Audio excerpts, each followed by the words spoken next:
ఓం నమో వెంకటేశాయ.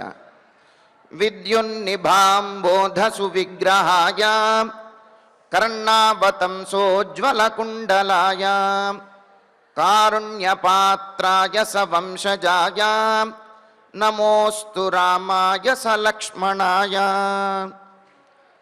తామర పువ్వుల వంటి కుండలములను ధరించి మెరుపువలే దేదీప్యమానంగా ప్రకాశించేటటువంటి శరీరము గలవాడు కరుణామయ స్వరూపుడు అయినటువంటి శ్రీరామచంద్రునికి నమస్కరిస్తూ తదభిన్న స్వరూపుడైనటువంటి ఆ శ్రీనివాసుని యొక్క దయా విశేషం చేత సమస్త మానవాళికి ధర్మ తత్పరతను సకల కార్యసిద్ధిని చేకూర్చాలన్నటువంటి సంకల్పంతో తిరుమల తిరుపతి దేవస్థానం వారు నిర్వహిస్తున్నటువంటి శ్రీమద్ రామాయణం అయోధ్యాకాండ ప్రవచన పారాయణ కార్యక్రమంలో నేటికి మనం 334వ రోజులోకి ప్రవేశించాం.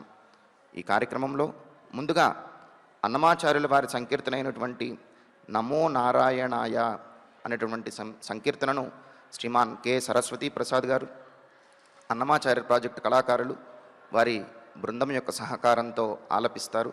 శ్రవణం చేద్దాం. ఓం నమో వెంకటేశాయ.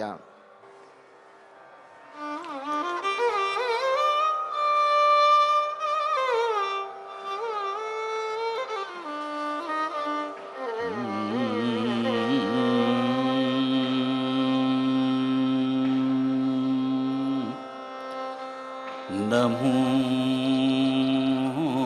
నారాయణాయ నమో నమో నారాయణాయ నమో నారాయణాయ సగుణ బ్రహ్మణి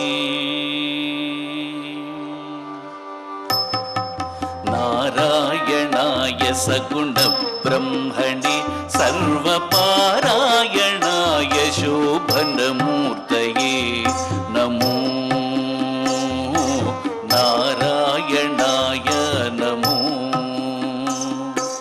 నారాయణాయ సగుణ బ్రహ్మణి సర్వపారాయణాయ శోభనమూర్తయే నమో నారాయణాయ నమో నమో నారాయణాయ నమో.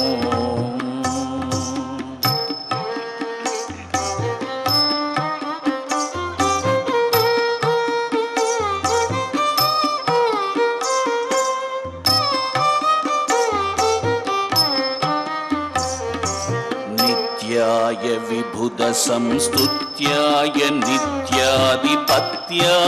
మునిగణ ప్రత్యయాయ నిత్యాయ విభుద సంస్తుత్యాయ నిత్యాధిపత్యాయ మునిగణ ప్రత్యయాయ సత్యాయ ప్రత్యక్షాయ సన్మానస సాంగత్యాయ జగదవన కృత్యాయ తే నమో సత్యాయ ప్రత్యక్షాయ సన్మానస సాంగత్యాయ జగదవన కృత్యాయ తే నమో నమో నారాయణాయ నమో నారాయణాయ సగుణ బ్రహ్మణి సర్వపారాయణాయ శోభనమూర్తయే నమో నారాయణాయ నమో.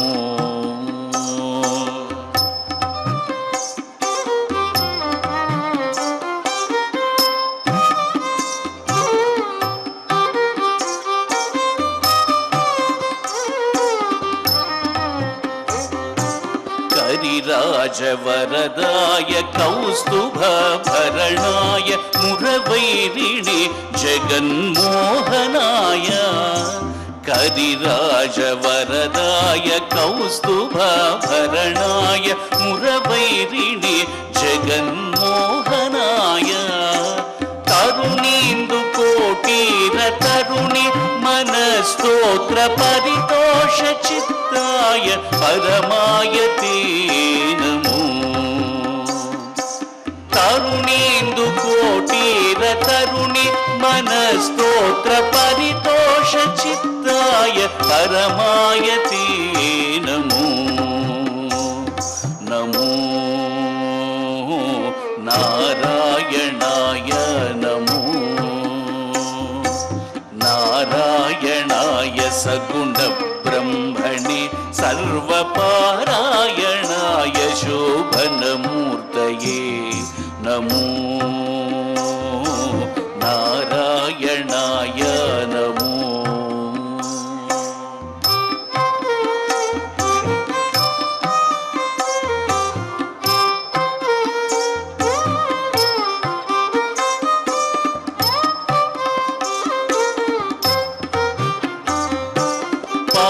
पात्रदानोत्सव प्रतित वेङ्कटराय धात्रीशकामितार्थप्रदाय पात्रदानोत्सव प्रतित वेङ्कटराय धात्रीशकामितार्थप्रदाय गोत्रभिर्मणिरुचिरगात्राय रविचन्द्रनेत्राय शेषाद्रिनिलयाय ते नमो गोत्रभिर्मणिरुचिरगात्राय रविचन्द्रनेत्राय शेषाद्रिनिलयाय ते नमो नमो नारायणाय नमो नारायणाय सगुण ब्रह्मणे सर्वपारायणाय शोभनमूर्तये नमो नारायणाय नमो नारायणाय सगुण ब्रह्मणे सर्वपारायणाय शोभनमूर्तये नमो नारायणाय नमो नमो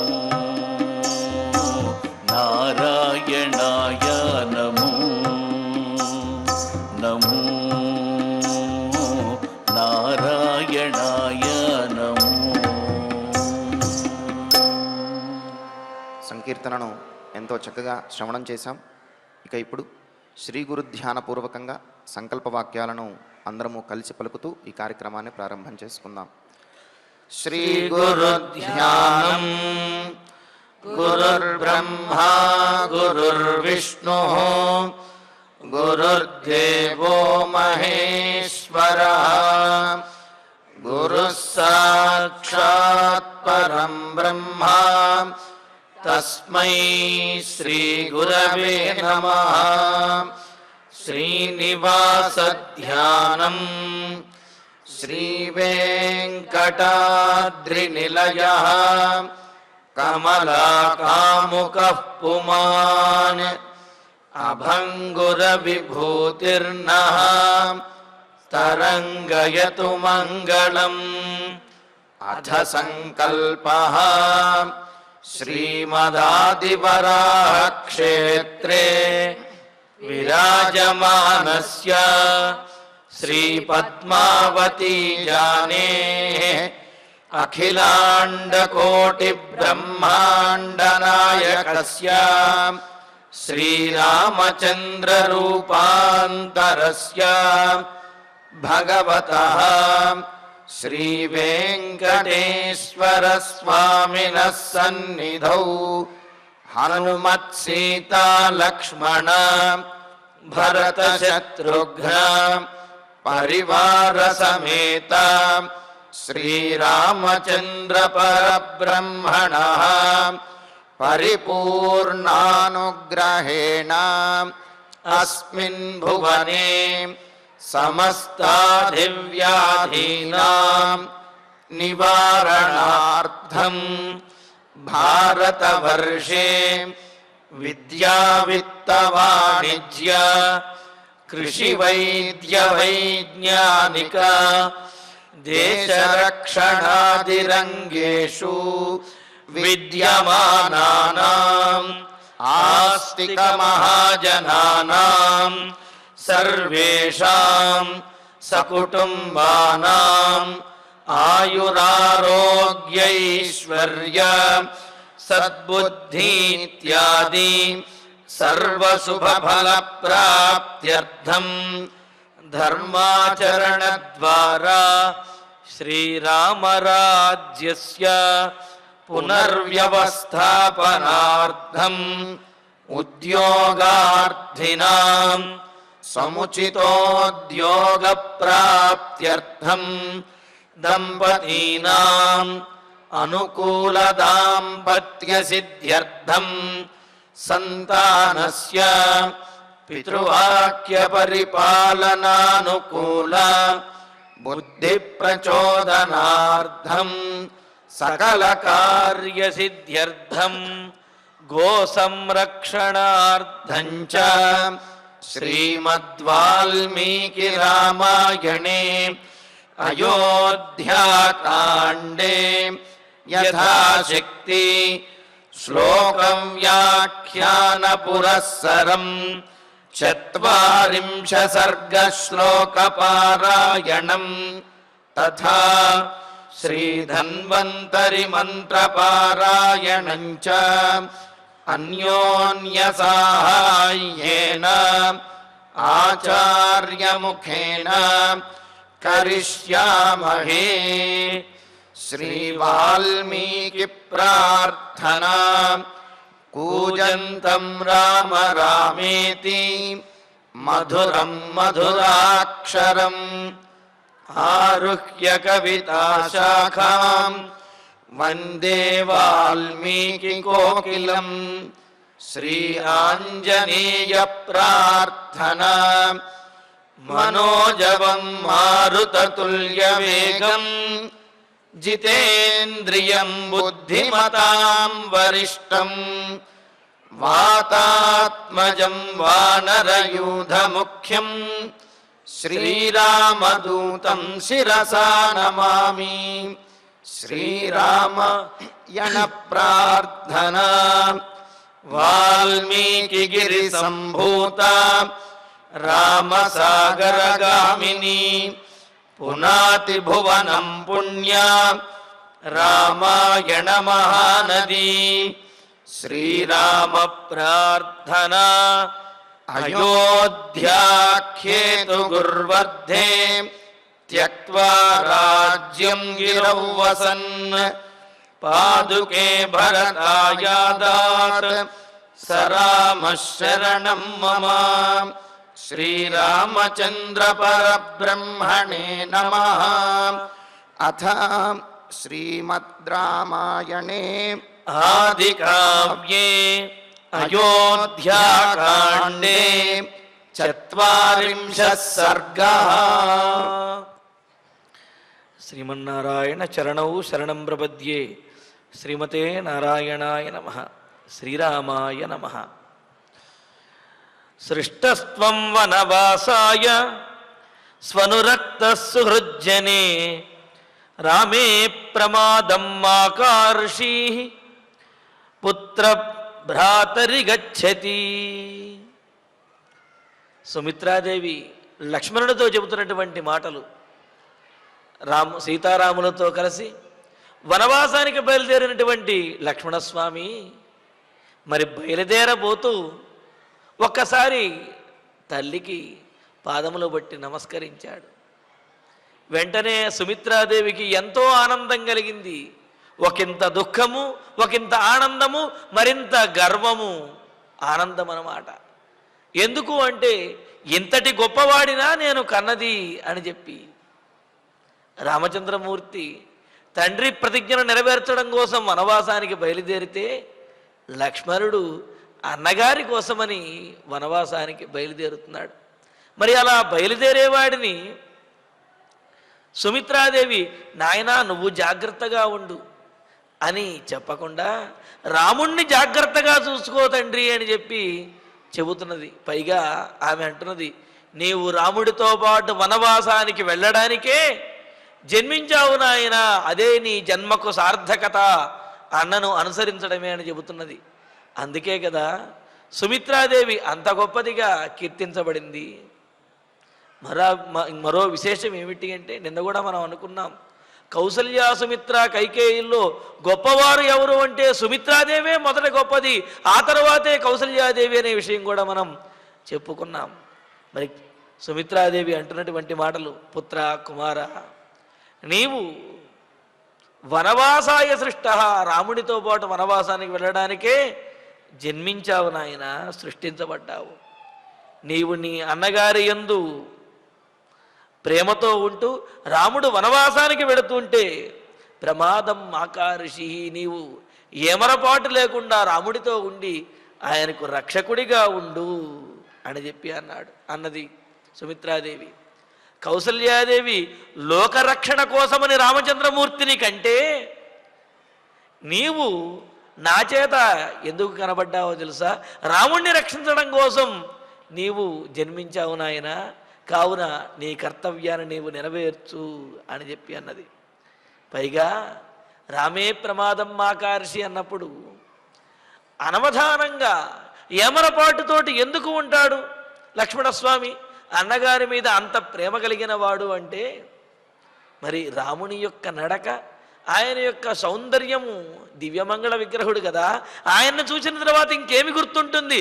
అడవిలో ఉన్నా పట్టణంలో ఉన్నా సరే రాముణ్ణి ఒక్కసారి గనక చూచినట్లయితే తనను తానే మర్చిపోతారు ఎవరైనా సరే.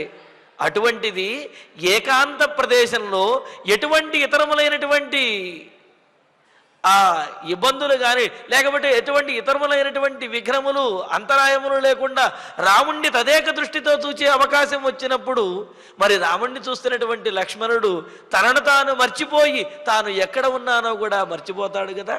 మరి అలా వనవాసంలో రాముడు ముందు వెళుతూ ఉంటే రాముణ్ణి చూస్తూ లక్ష్మణస్వామి తనను తాను మర్చిపోయి రాముణ్ణి రక్షించాలి అనే విషయాన్ని కూడా మర్చిపోతే మరి ఆ అడవిలో ప్రమాదముల నుండి ఎవరు రాముణ్ణి రక్షిస్తాడు?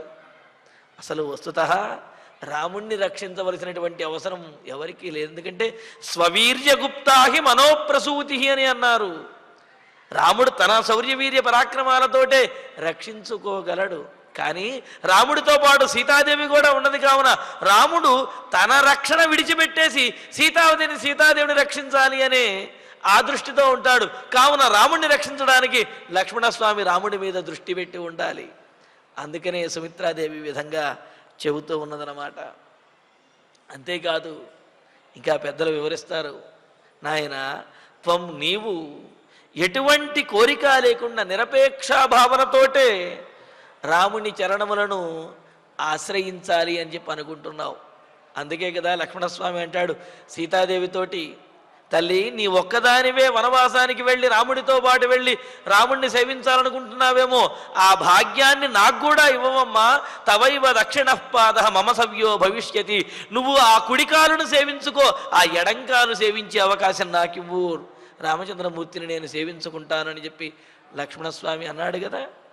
అందుకనే ఇక్కడ సుమిత్రాదేవి అంటున్నది, నాయన నువ్వు ఎటువంటి స్వార్థపూరితమైనటువంటి కోరిక లేకుండా రాముని చరణములు ఆశ్రయించడము ఎందే ఆసక్తి కలిగినటువంటి వాడివి కావున నిన్ను వెళ్ళమని కానీ వెళ్ళి రాముడికి సేవ చేయమని కానీ నేను ప్రత్యేకంగా చెప్పవలసినటువంటి అవసరం ఏమీ లేవు, నువ్వే సేవించేస్తావు. పైగా మరో విశేషం ఏమిటంటే వనవాసాయ సృష్ట అని అన్నప్పుడు ఇక్కడ లక్ష్మణస్వామి తన చూపులతోటి తన చేష్టలతోటి వేటితోనైనా సరే రాముణ్ణి సేవిస్తూనే ఉంటారట. పైగా లక్ష్మణస్వామిని చక్షుశ్రవము అని చెప్పి అన్నారు. అంటే చెవులు కన్నులు కూడా ఒకటిగా కలిగినటువంటి వాడు అన్నారు. అదేమిటండి చెవులు కన్నులు ఒకటి ఉంటాయి, చెవులు చెవులే కన్నులు కన్నులే కదా అని అంటే లక్ష్మణస్వామి ఆదిశేషుడు. పాములకు ఉండేటువంటి లక్షణాన్ని చెబుతూ పాములకు కళ్ళు చెవులు కూడా ఒకటే ఉంటాయిట. అందుకనే అవి కంటితో చూస్తున్నప్పుడు శబ్దాన్ని వినలేవు, శబ్దాన్ని వింటున్నప్పుడు ఆ కంటి చూపు అనేది పనిచేయదనమాట. ఇక్కడ కన్నులు చెవులు కూడా ఒకటిగా చేసుకుని ఒకదానితోటే రెండు పనులు చేసేటటువంటివి పాములు అని చెప్పి అన్నారు. మరి ఆదిశేష అవతారం కదా లక్ష్మణస్వామి.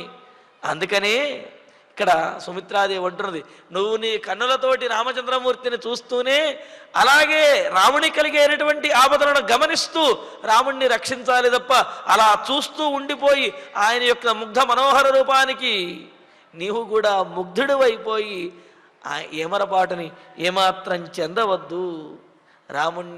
రాముడికి సహాయంగా ఉండటం కోసమే నీవు నాకు జన్మించావు నాయనా అని చెప్పి అంటున్నది. వనవాసాయ సృష్ట. పైగా మరి ఆదిశేషుడితో పోల్చింది అంటే, ఆదిశేషుడు అని అన్నది అంటే సర్పములు వనములో మరింత సావధానంగా, అదేవిధంగా మరింత స్వేచ్ఛగా, మరింత బలంతో తిరగగలుగుతాయి కదా.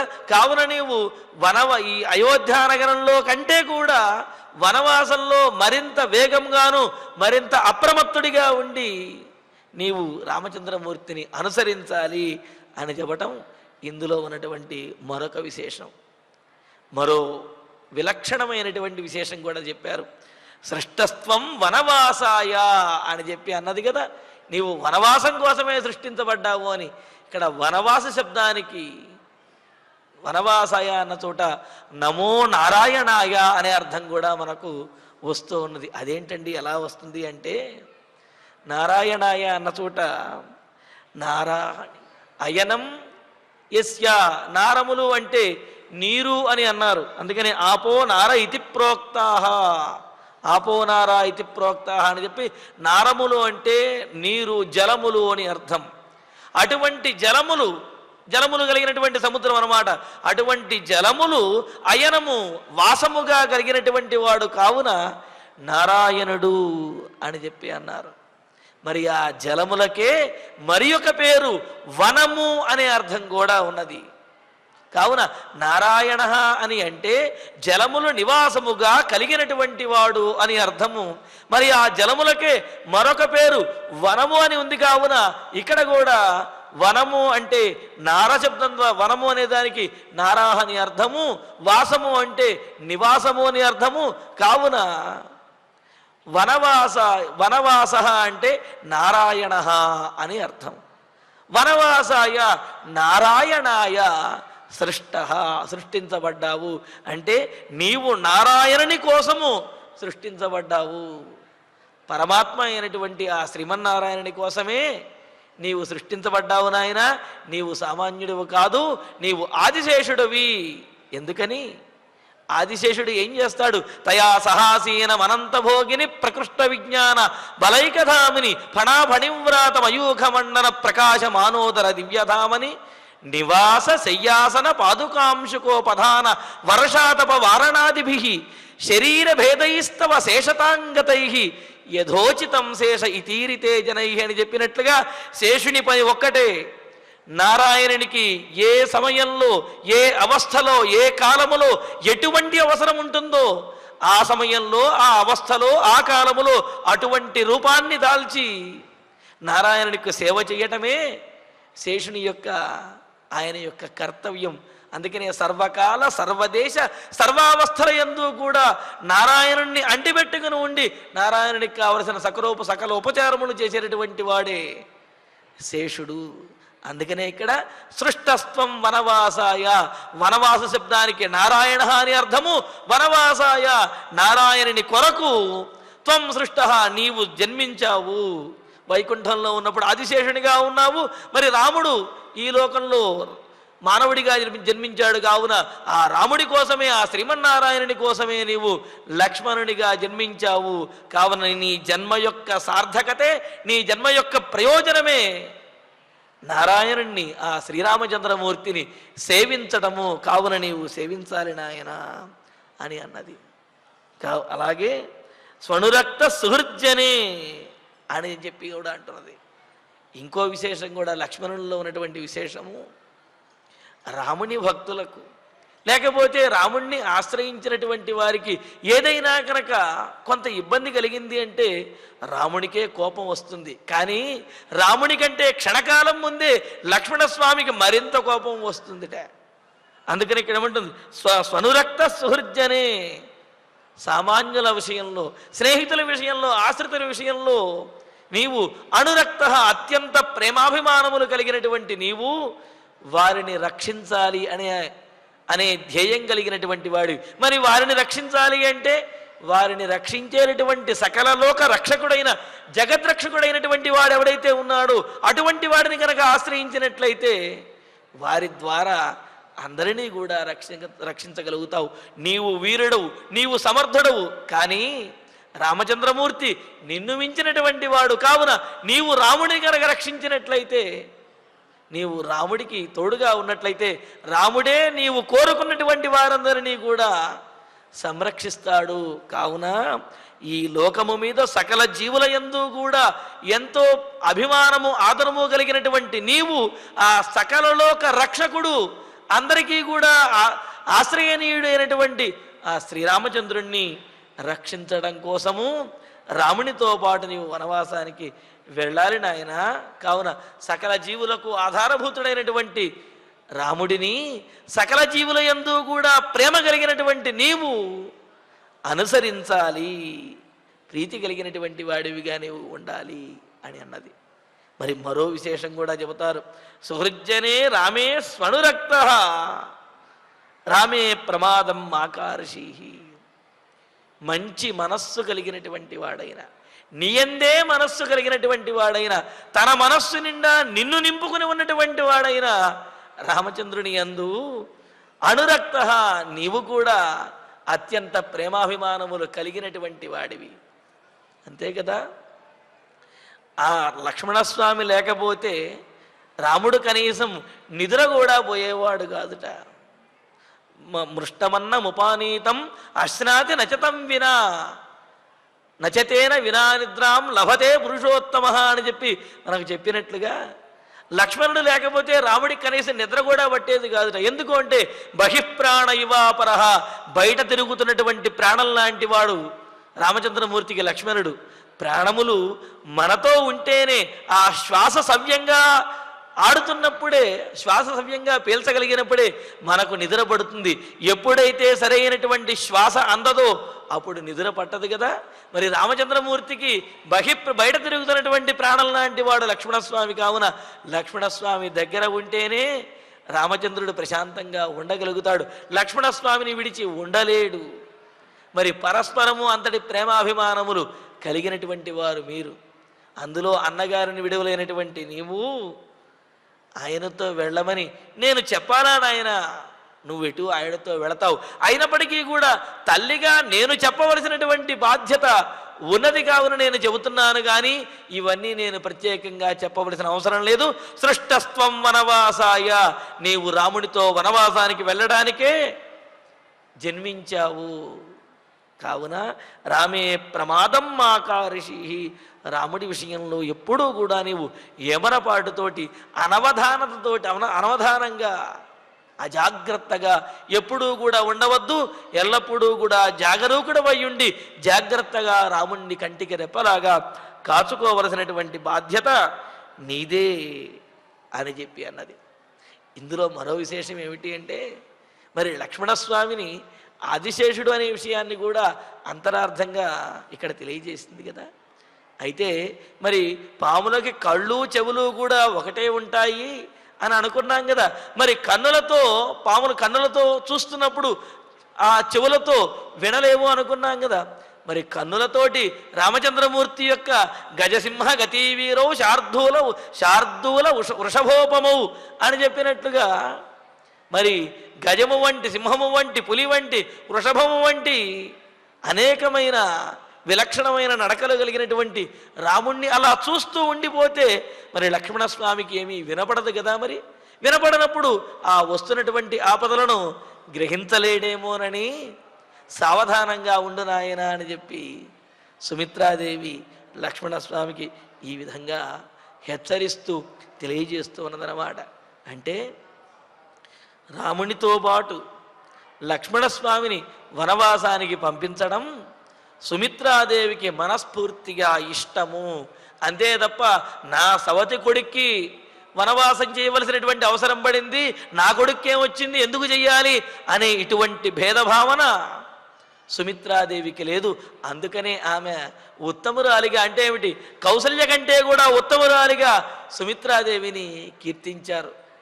మరో విశేషం ఏమిటి అంటే కౌసల్యాదేవిని ఒక రాజపుత్రికగా కోసల దేశ రాజకుమార్తెగా మనకు రామాయణంలో తెలియజేశారు. మరి కైకేయిని కూడా కేకయ రాజకుమార్తెగా రామాయణంలో తెలియజేశారు. కానీ సుమిత్రాదేవి కూడా ఒక రాజకుమార్తె అయినప్పటికీ కూడా ఆమె ఏ రాజకుమార్తె ఎవరి రాజకుమార్తె అనే విషయం మాత్రం రామాయణంలో తెలియజేయలేదు. ఎందుకు అంటే ఆమెలో ఆ రాచరికము కానీ రజోగుణము కానీ ఏమాత్రము కూడా లేవు, పూర్తిగా సత్వగుణం కలిగినటువంటిది. పైగా సుమిత్ర ఆమె యొక్క పేరుకు తగినట్లుగా అందరితో కూడా స్నేహంగా ఉండేది. ఆ మిత్రభావన, సౌహార్దము, అదేవిధంగా ఆ స్నేహము కలిగినది. అందుకని రామాయణంలో కూడా ఆమెను రాజకుమార్తెగా కీర్తించకుండా సుమిత్ర సుమిత్ర అని చెప్పి ఆమె పేరుతోటే సార్థక నామధేయురాలు కావుననే ఆమెను ఆ విధంగా కీర్తించారట. మరి అటువంటి సుమిత్రాదేవి తన కుమారుడితోటి, నాయనా నీవు వనవాసానికి వెళ్ళడానికే సృష్టించబడ్డావు, నీవు వనవాసానికి వెళ్ళడానికే నా కడుపున పుట్టావు, కావున రాముడితో పాటు వనవాసానికి వెళ్ళి రాముణ్ణి కంటికి రెప్పలా కాపాడుకోవలసినటువంటి బాధ్యత నీదే అని చెప్పి అంటూ మరో మాట కూడా చెబుతున్నది. అన్నదమ్ముల మధ్య ఎంతటి సౌహార్దం ఉండాలనే విషయాన్ని తెలియజేస్తూ ఉన్నారు తర్వాత శ్లోకంలో కూడా. సహజంగా అన్నదమ్ములలో సుఖంగా ఉన్నప్పుడు, లేకపోతే ఏదైనా వ్యాపారం చేస్తున్నప్పుడు, ఆ వ్యాపారంలో లాభములు వస్తున్నప్పుడు వాళ్ళ మధ్య అన్యోన్యత అనేది ఉండవచ్చును, కలిసి ఉండవచ్చును. ఎప్పుడైతే నష్టములు రావటం మొదలు పెడతాయో, నీ వల్లే నష్టం వచ్చిందిరా అంటే నీ వల్లే నష్టం వచ్చిందిరా అని చెప్పి చివరికి కొట్టుకుని తిట్టుకుని వాళ్ళు విడిపోతూ ఉంటారు. అంటే ఏమిటి, అన్నీ ఉన్నప్పుడు కలిసి ఉంటారు, కష్టకాలం వచ్చినప్పుడు మాత్రం ఆ నెపాన్ని ఒకరి మీద ఒకరు వేసుకుని విడిపోతూ ఉంటారు. పూర్వకాలం నుంచి కూడా చూస్తూ ఉంటాం కదా, ఆ ఆస్తిపాస్తులు, ఆ పొలాలు అవన్నీ ఉన్నప్పుడేమో కలిసి ఉంటారు, అవన్నీ కరిగిపోయిన తర్వాత నీ వల్లే ఎలాగైంది, నీ వల్లే అని చెప్పి ఎవరి బ్రతుకు తెరువు వారు చూసుకుని విడిపోతూ ఉంటారు. అందుకనే ఇక్కడ చెబుతున్నది సుమిత్రాదేవి ఏమని, వ్యసనీవా సమృద్ధోవా గతిరేషతవా నఘా ఏషలోకే సతాం ధర్మ యజ్యేష్టవశగో భవేత్. శ్రీరాముడు అడవికి వెళుతున్నాడు. శ్రీరాముడు ఇప్పుడు రాజ్యాన్ని కోల్పోయి జటావలకలమును ధరించి వనవాసానికి వెళ్ళే కష్టంలో ఉన్నాడు కదానని రామచంద్రమూర్తిని విడిచిపెట్టద్దు నాయన అని చెబుతూ, అనగా దోషరహితమైనటువంటి వాడా అని చెప్పి అంటున్నాడు. శ్రీరాముడు వ్యసనీవా, కష్టంలో ఉన్నప్పటికీ కూడా, అంటే సుఖంలో ఉన్నప్పుడు ఖచ్చితంగా అనుసరించే ఉంటారు తమ్ముళ్ళు, వీళ్ళందరూ అన్నలు కానీ తమ్ములు కానీ. కష్టం వచ్చినప్పుడే వారి యొక్క నిజస్వభావం అనేది బయటపడుతుంది. అందుకనే ఏముంటుంది, అనగా ఎటువంటి దోషము లేనటువంటి వాడివి నీవు. అంటే దోషం లేనటువంటి వాడు సుఖంలోనైనా కష్టంలోనైనా సమానంగానే ఉంటాడు కదా. అందుకనే ఆ మాట అంటుంది శ్రీరాముడు, వ్యసనీవా, కష్టములో ఉన్నటువంటి వాడైనా, అంటే సంపదలన్నీ కోల్పోయి ఇలా వనవాసం చేయవలసినటువంటి కష్టంలో ఉన్నవాడైనా, సమృద్ధవా, సింహాసనం మీద గుర్తిని పట్టాభిషిక్తుడై రాజ్యాన్ని పరిపాలించేవాడిగా ఉన్నప్పటికీ, అదృష్టవంతుడిగా ఉన్నప్పటికీ కూడా, ఏషః తవ గతి, ఆ రాముడే నీకు గతి, ఆ రాముణ్ణి అనుసరించే నీవు ఉండాలి. ఇది తల్లిదండ్రులు పిల్లలకి చెప్పవలసినటువంటి మాట. అన్నయ్య బాగున్నప్పుడు అన్నయ్యతో ఉండు, అన్నయ్య కష్టంతో ఉన్నప్పుడు నువ్వు నీ పని చూసుకో అని చెప్పటం కాదు. అన్నయ్య కష్టంలో ఉన్న సుఖంలో ఉన్నప్పటికీ కూడా అన్నయ్యను అనుసరించి ఉండు, ఇరువురు కలిసి చక్కగా మన వంశానికి మంచి పేరు తీసుకురండి, ఇరువురు కలిసి జీవితాన్ని సార్థకం చేసుకోండి అని చెప్పటం అనేది తల్లిదండ్రుల యొక్క వివేకము. ఇక్కడ సుమిత్రాదేవి ఆ మాట చెబుతున్నది. కౌసల్య ఈ మాట చెప్పటంలో విశేషమేమీ లేదు. ఎందుకు అంటే దశరథుడు కైకేయికి ఇచ్చినటువంటి వరములకు ప్రతిగా ఆ దశరథుని యొక్క మాట, దశరథుని యొక్క ఆజ్ఞ రాముడు వనవాసానికి వెళ్ళాలి అని చెప్పి, మరి తన కుమారుడైనటువంటి రాముడు వనవాసానికి వెళుతున్నప్పుడు సవతి కుమారుడైనటువంటి లక్ష్మణుడిని కూడా కలిపి, నాయన నీవు అన్నగారు చాలా జాగ్రత్తగా ఉండండి, అన్నగారిని కనిపెట్టుకు ఉండు అని చెప్పి కౌసల్య కనుక చెబితే అది పెద్ద విశేషంగా మనకు అనిపించదు. కానీ సుమిత్రాదేవి చెబుతున్నది ఎందుకు అంటే, లక్ష్మణస్వామి వనవాసం చేయవలసినటువంటి అవసరము లేనే లేదు. ఎందుకంటే దశరథుడు చెప్పినటువంటి ఆజ్ఞలో లక్ష్మణస్వామి వెళ్ళవలసిన అవసరము లేదు. పైగా రాముడు కూడా లక్ష్మణుణ్ణి నేను వనవాసానికి వెళుతున్నాను రా, చిన్నప్పటి నుంచి కలిసి ఉన్నాం కాబట్టి నువ్వు కూడా నాతో పాటు వనవాసానికి రా అని చెప్పి రామచంద్రమూర్తి అడగలేదు. పైగా వస్తాను అంటే వారించాడు.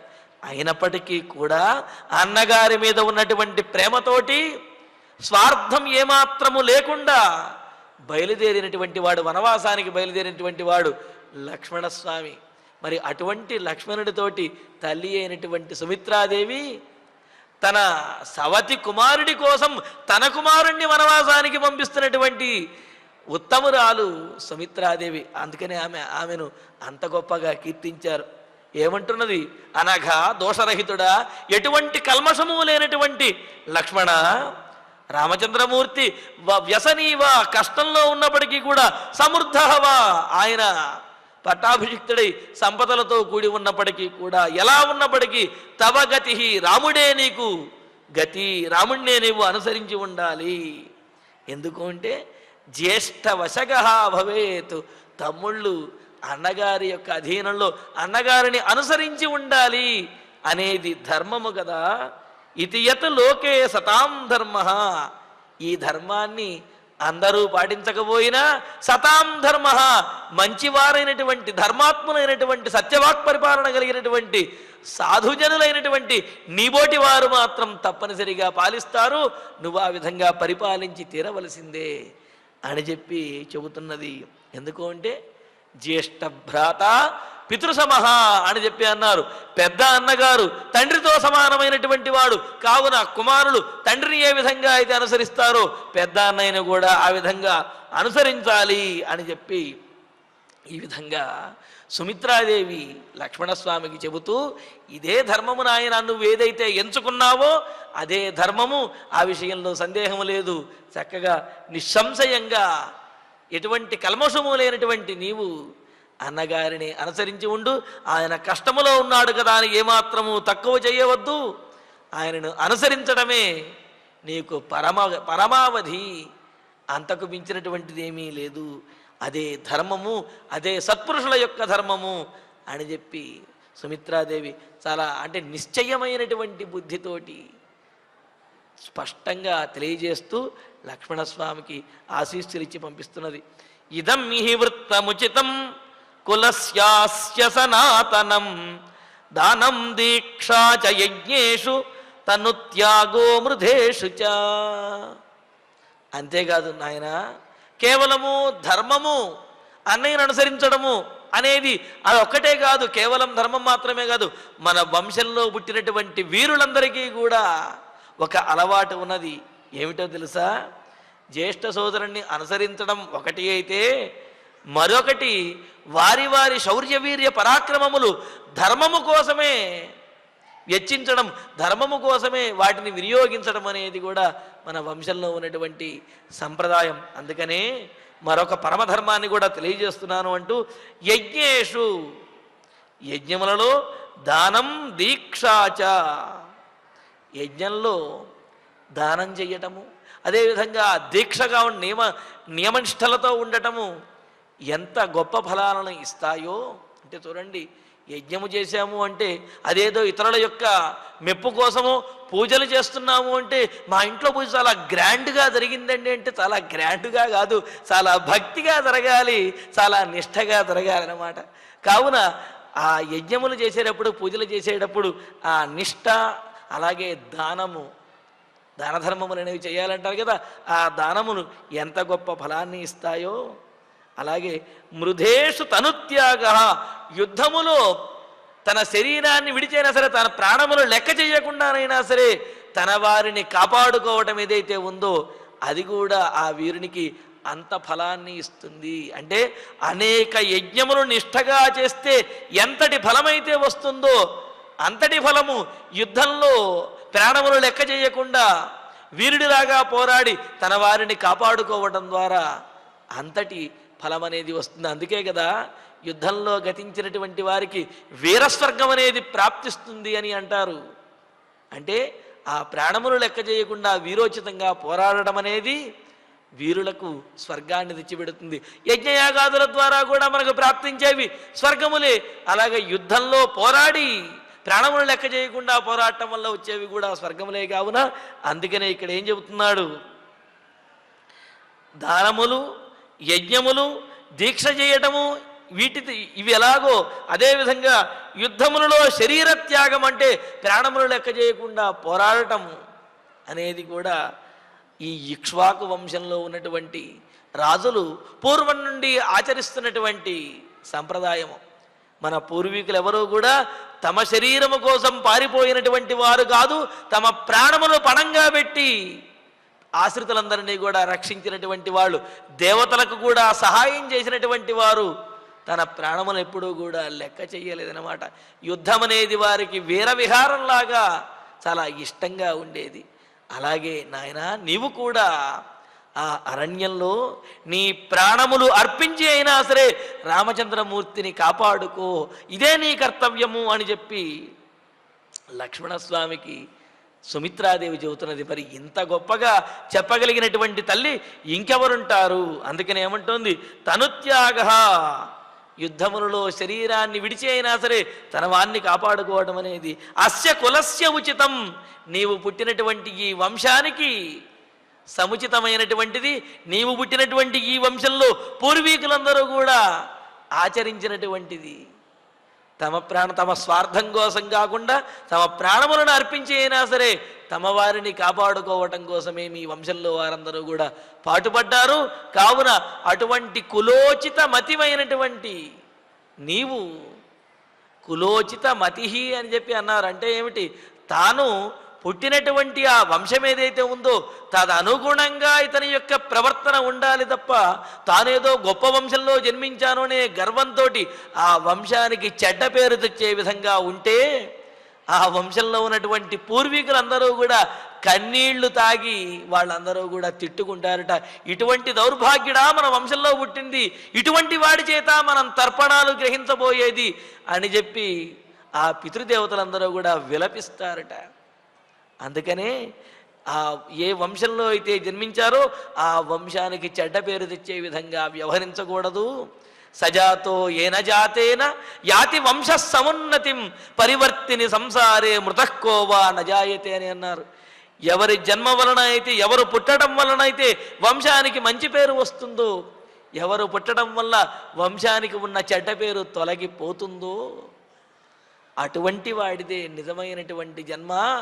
ఈ జరుగుతున్నటువంటి కాలంలో పుట్టలోని చెదలు పుట్టవా గిట్టవా అని వేమన శతకంలో చెప్పినట్లుగా చెదలు పుడుతూ ఉంటాయి, పోతూ ఉంటాయి, వాటి వల్ల ప్రయోజనము లేదు. అలాగే దుష్కర్మలు చేస్తూ వంశానికి చెడ్డ పేరు తెచ్చేటటువంటి వారు పుడుతూ పోతూ ఉంటారు, వారి వల్ల ప్రయోజనము లేకపోగా ఆ వంశానికే చెడ్డ పేరు వస్తుంది. కానీ వంశానికి సమున్నతమైనటువంటి గొప్ప పేరు తెచ్చేవాడే ఆ వంశోద్ధారకుడు అవుతాడు అని అంటున్నది. అందుకనే అంటుంది అస్య కులస్య ఉచితం, మీ వంశానికి ఏమిటి సముచితమైనటువంటిది, ఏమిటి సరైనది అని అంటే ప్రాణములు అర్పించి అయినా సరే తాము కాపాడదలిసినటువంటి వారిని కాపాడాలి అని చెప్పన్నారు. అందుకనే కదా రఘువంశంలో ఉంటారు, రాజ్యేన కిం తద్విపరీత వృత్తే ప్రాణైరుపక్రోశమలీమసైర్వా, కాపాడవలసినటువంటి వారిని కాపాడకుండా ప్రాణాలు కాపాడుకుని సింహాసనం మీద కూర్చుంటే రాజ్యేనకిం, ఆ రాజ్యాన్ని పరిపాలిస్తూ సింహాసనం మీద రాజుగా కూర్చుని ప్రయోజనమేముంది? ప్రాణైరుపక్రోశమలీమసైర్వా, ఈ రఘువంశంలో జన్మించినటువంటి వాడు తన ప్రాణముల కోసము తాను కాపాడవలసినటువంటి వారిని కాపాడలేకపోయాడు, పిరికివాడు అనేటటువంటి మచ్చబడిన ఆ మలినంతో కూడినటువంటి ఈ ప్రాణములు ఉండి మాత్రం ప్రయోజనమే ఉంది, దానికంటే కూడా ప్రాణములు విడిచిపెట్టడమే గొప్పది అని చెప్పి రఘువంశంలో అంటారు కదా. మరి ఆ మాటనే ఇక్కడ సుమిత్రాదేవి చెబుతున్నది ఏమని, తనుత్యాగ అస్య కులస్య ఉచితం, ప్రాణములు శరీరాన్ని విడిచిపెట్టి అయినా సరే తాను తన కర్తవ్యాన్ని నెరవేర్చడమే మీ వంశంలో వారి యొక్క సంప్రదాయాన్ని ఆయన మీ వంశంలో వారు ఇంతకుముందు నెరవేర్చినది. నీవు కూడా ఆ వంశానికి ధీటుగా, ఆ వంశానికి సరైనటువంటి వాడిగా, వంశోద్ధారకుడిగా ఉండాలి అంటే నీ ప్రాణములు అర్పించి అయినా సరే రామచంద్రమూర్తిని సేవించుకో, రామచంద్రమూర్తికి రక్షకుడిగా ఉండు అని చెప్పి అంటున్నది సుమిత్రాదేవి. అంటూ లక్ష్మణం త్వేవ ముక్త్వాస సంసిద్ధం ప్రియ రాఘవం సుమిత్ర గచ్చ గచ్చేతి పునః పునరువాచతం. ఇంకా లక్ష్మణుడికి ఈ విధంగా బోధించి రాముడితో వెళ్ళడానికి సంసిద్ధంగా ఉన్నటువంటి లక్ష్మణుడితోటి సంసిద్ధం అరణ్యానికి బయలుదేరినటువంటి సిద్ధంగా ఉన్నటువంటి ప్రియరాఘవం, రామచంద్రమూర్తి అంటే అమితమైనటువంటి ప్రేమ కలిగిన వాడైన తం ఆ లక్ష్మణునితోటి సా సుమిత్ర ఏవం ముక్త్వా, ఆ సుమిత్రాదేవి తల్లి అయినటువంటి సుమిత్రాదేవి ఈ విధంగా చెప్పి ఎంతో ఔన్నత్యంగా సముచితంగా స్పష్టంగా నిశ్చితంగా నిశ్చయమైనటువంటి బుద్ధితోటి ఈ విధంగా చెప్పి గచ్చ గచ్చ ఇది పునః పునః అబ్రవీత్, నాయనా వెళ్ళు వెళ్ళు, రాముడితో పాటు వెళ్ళు వెళ్ళు అని చెప్పి మరలా మరలా చెబుతున్నదన్నమాట. అంటే ఇక్కడ గచ్చ గచ్చ అనేది 2 సార్లు చెప్పటం అంటే సుమిత్రాదేవి లక్ష్మణుణ్ణి రాముడితో పాటు పంపించడానికి పరిపూర్ణమైనటువంటి మనస్సుతో అంగీకరించింది, మనస్ఫూర్తిగా అంగీకరించింది. అంతే తప్ప ఎటువంటి సంశయము లేదు అనేది దీని ద్వారా తెలుస్తుంది. గచ్చ గచ్చ ఒక్కసారంటే సరిపోతుంది, కానీ గచ్చ గచ్చ 2 సార్లు వెళ్ళు వెళ్ళు నాయనా వెళ్ళు అని చెప్పి అంటాం. అంతే కదా, ఎవరితో అయినా మనం మన పిల్లల్ని పంపిస్తున్నప్పుడు అలా వెళ్ళడం అనేది మనకు పరిపూర్ణంగా కనుక ఇష్టమైనట్టయితే వాళ్ళు వెళ్ళిపోతున్నారు త్వరగా వెళ్ళరా అని చెప్పి అలా భుజం తట్టి మరీ త్వరగా పంపించేస్తుంటే వెళ్ళు వెళ్ళు అని పంపిస్తాం. ఎందుకని? వారితో పాటు వెళ్ళడం ద్వారా ఇతని యొక్క జీవితం, ఇతని యొక్క ఏదో ప్రయోజనము కలుగుతుంది, అదేవిధంగా ఇతని కర్తవ్యం కూడా అదే అని అనిపించినప్పుడు ఈ విధంగా తల్లిదండ్రులు పంపిస్తూ ఉంటారు కదా. అలాగే ఇక్కడ సుమిత్రాదేవి గచ్చ గచ్చ నాయనా వెళ్ళు వెళ్ళు, రాముడితో పాటు అనుసరించి నీవు కూడా వనవాసానికి వెళ్ళు అని చెప్పి సుమిత్రాదేవి లక్ష్మణస్వామిని పంపిస్తూ ఉన్నది. మరి లక్ష్మణస్వామి రాముడితో పాటుగా వనవాసానికి బయలుదేరి వెళుతూ ఉన్నారు. చివరిగా ఒక్క మాట చెబుతుంది సుమిత్రాదేవి. మరి ఆ మాట ఎంతో విశేషంగా ఉంటుంది. ఒక తల్లి ఇంత గొప్పగా చెబుతుందా అన్నంత ఔన్నత్యంతో కూడి ఉంటుంది. ఆ విశేషాన్ని రేపటి ప్రవచనంలో తెలుసుకుందాము. ఇక ఇప్పుడు ఆచార్యుల వారి ద్వారా శ్లోకాలను పారాయణ చేసుకుందాము. సృష్టస్త్వం వనవాసాయ స్వనురక్తః సుహృజ్జనే రామే ప్రమాదం మాకార్షీ పుత్ర భ్రాతరి గచ్చతి యసనీవా సమృద్ధో వా గతిరేష తవానఘా ఏష లోకే సతాం ధర్మః యజ్ఞేష్ఠ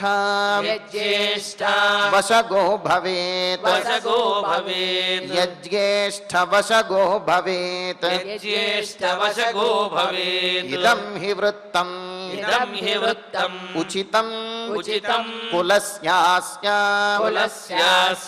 సనాతనం దానం దీక్షా చ యజ్ఞేషు తనుత్యాగః వృధేషు చ జ్యేష్ఠస్యాపి అనువృత్తిశ్చ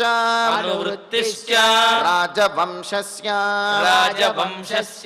లక్షణం లక్ష్మణంతు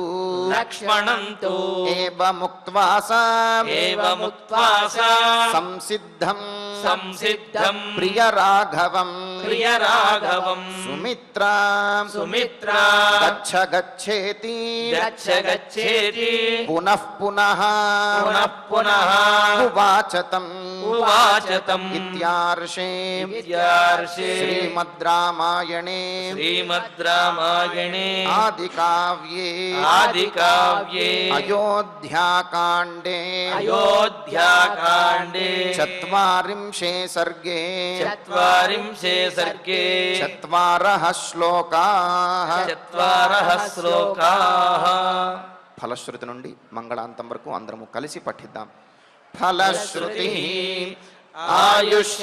ఆయుష్యమారోగ్యకరం యశస్యం సౌభ్రాతృకం బుద్ధికరం సుఖం చ శ్రోతవ్యమేతన్నియమేన సద్భిః ఆఖ్యానమోజస్కరమృద్ధికామైః. శ్రీరామచంద్ర పరబ్రహ్మణే నమః. అథ ధన్వంతరి ధ్యానం అచ్యుతానంత గోవింద విష్ణో నారాయణామృత రోగాన్ మే నాశయా శేషాన్ ఆశు ధన్వంతరే హరే. ఆరోగ్యం దీర్ఘమాయుష్యం బలం తేజోధియం శ్రియం స్వభక్తేభ్యోనుగృహంతం వందే ధన్వంతరిం హరిం. ధన్వంతరేరిమం శ్లోకం భక్త్యా నిత్యం పఠంతి యే అనారోగ్యం న తేషాం స్యాత్ సుఖం జీవంతి తే చిరం.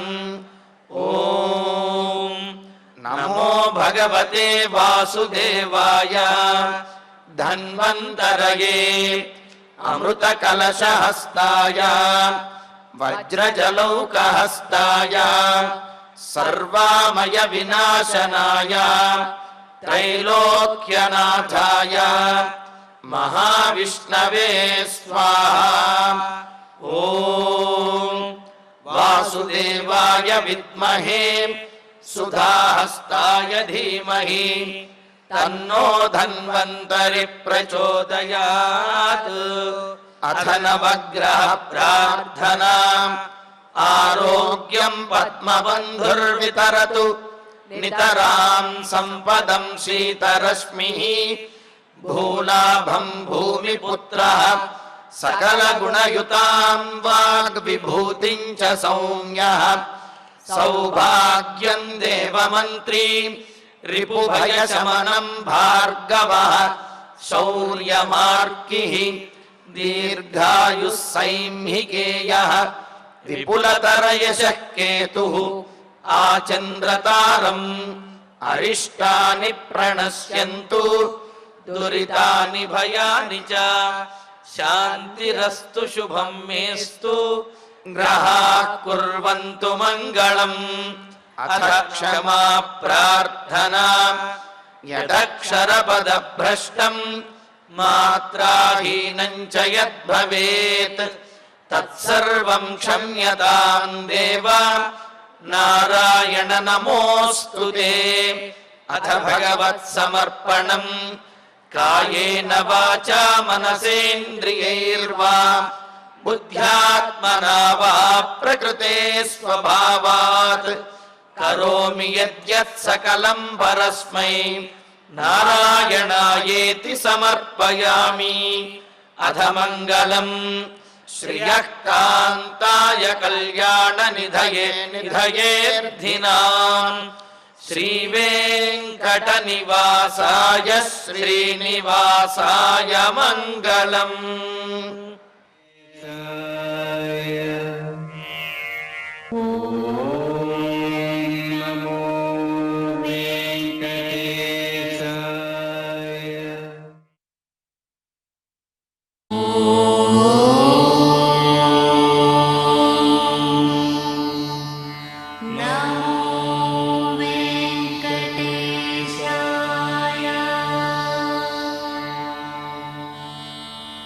ఓ